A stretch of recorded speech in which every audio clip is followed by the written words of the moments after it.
Assalamualaikum warahmatullahi wabarakatuh.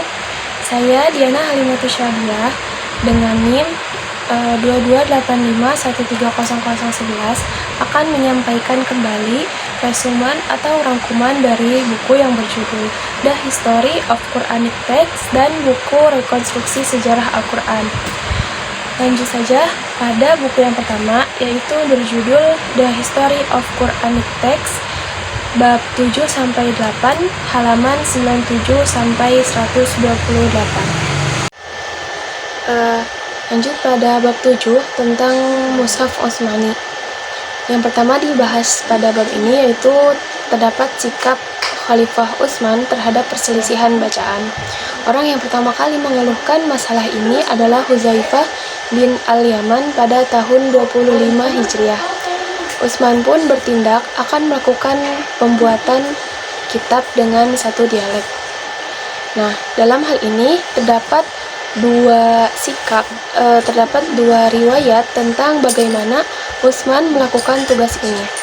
Riwayat yang pertama, Utsman membuat naskah mushaf semata-mata berdasarkan suhuf yang disimpan dan dijaga oleh Hafsah. Sedangkan riwayat yang kedua menyatakan bahwa beliau menggunakan sumber yang ada pada semua sahabat-sahabat yang memiliki ayat Al-Quran sebelum membandingkannya dengan suhuf yang telah ada.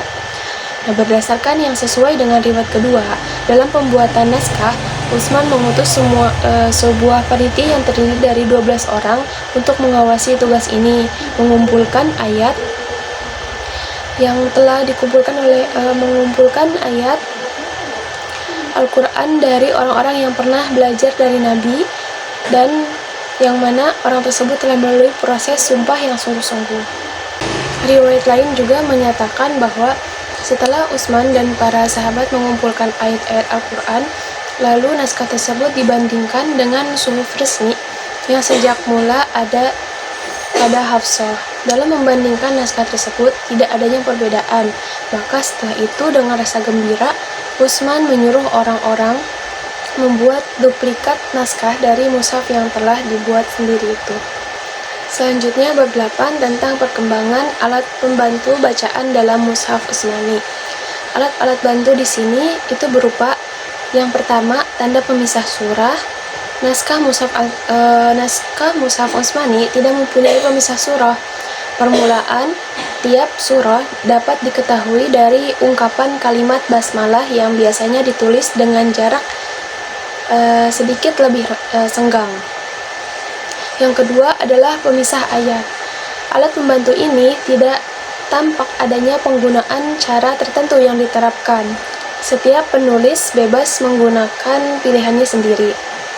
Kemudian, hiasan selanjutnya digunakan dalam bentuk ciri khusus untuk setiap ayat ke-5 atau ayat ke-10.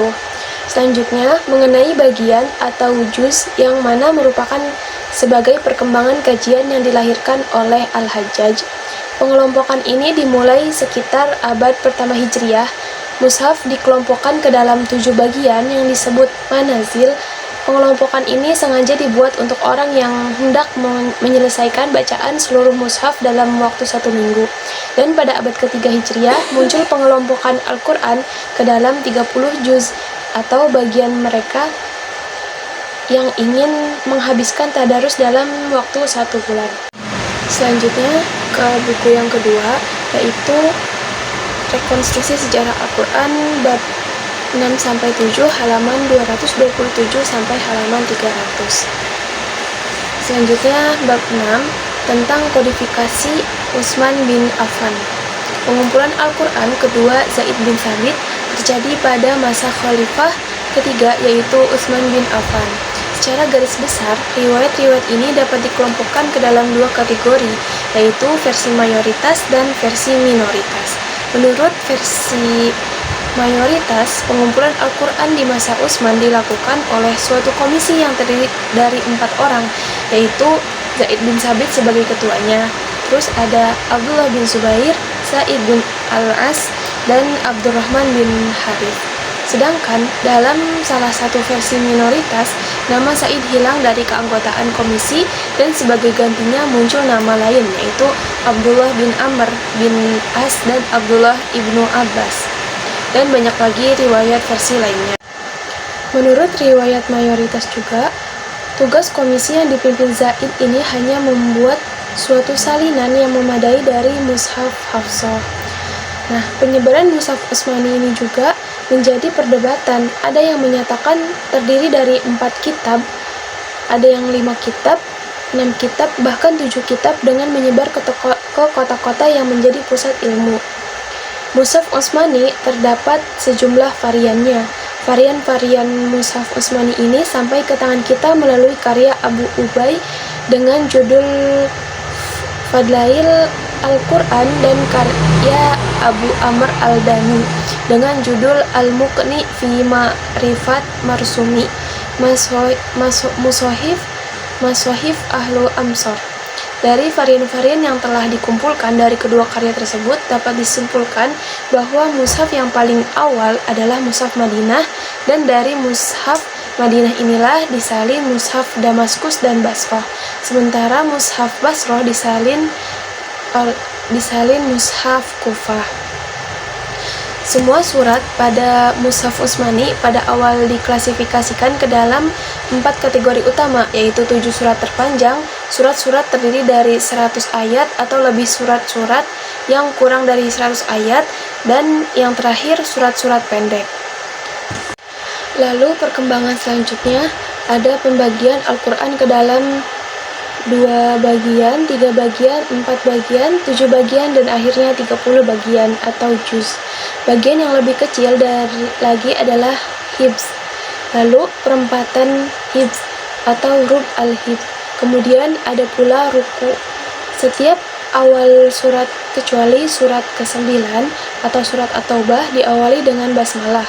Dalam hal ini, ada sebagian yang menghitung basmalah menjadi bagian dari surat tersebut, ada juga yang tidak menghitungnya. Lalu, ada juga huruf-huruf yang berdiri sendiri pada awal surah, yang disebut dengan fawatihi suwar.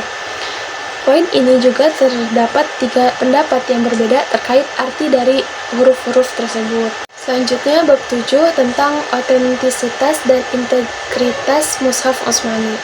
Mushaf Utsmani, cara doktrinal dipandang telah mencangkup keseluruhan wahyu ilahi yang diterima oleh Nabi Muhammad. Namun, sejumlah riwayat yang sampai ke tangan kita dewasa ini juga memberitakan eksistensi sejumlah wahyu lainnya yang tidak terekam secara tertulis di dalamnya. Material-material ekstra Quranik ini sebagian besarnya ditemukan dalam pembahasan panjang lebar ulama tentang nasih mansukh dan terekam juga dalam kumpulan-kumpulan hadis qudsi.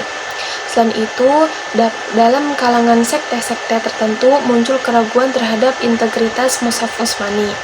Namun, keraguan yang mereka kemukakan ini tidak dipijakan pada kritik historis atau kajian ilmiah yang mendalam, lebih bertumpu pada prasangka dogmatis atau etis, yaitu sekelompok Mu'tazilah dan juga sekte Maimuniyah dari aliran Khawarij. Dan juga ada Syiah yang mengemukakan tidak hanya keraguannya, tetapi juga disertai dengan berbagai tuduhan terhadap para pengumpul Al-Quran pada zaman dulu. Kemudian, dalam pandangan Barat, kajian-kajian modern tentang Al-Quran ini dalam kenyataannya belum memunculkan masalah serius sehubungan dengan keaslian dan integritas Al-Quran yang ada. Kemudian, kalangan sarjana Barat yang pertama secara ilmiah mengemukakan dugaan kepalsuan bagian tertentu Al-Quran adalah orientalis asal Prancis Sylvestre de Sagy, yang kemudian Gustave Weil memperluas skeptisme ini dalam sejumlah ayat Al-Quran yang lain. Dan pada masa ini datang dari sarjana Prancis, yaitu Paul Casanova dalam karyanya Muhammad et la fin du monde pada tahun 1911 sampai 1924, dan juga Johann Weinsberg dalam salah satu kajiannya pada tahun 1970. Mungkin cukup sekian yang bisa saya sampaikan. Kurang dan kurangnya mohon maaf. Wassalamualaikum warahmatullahi wabarakatuh.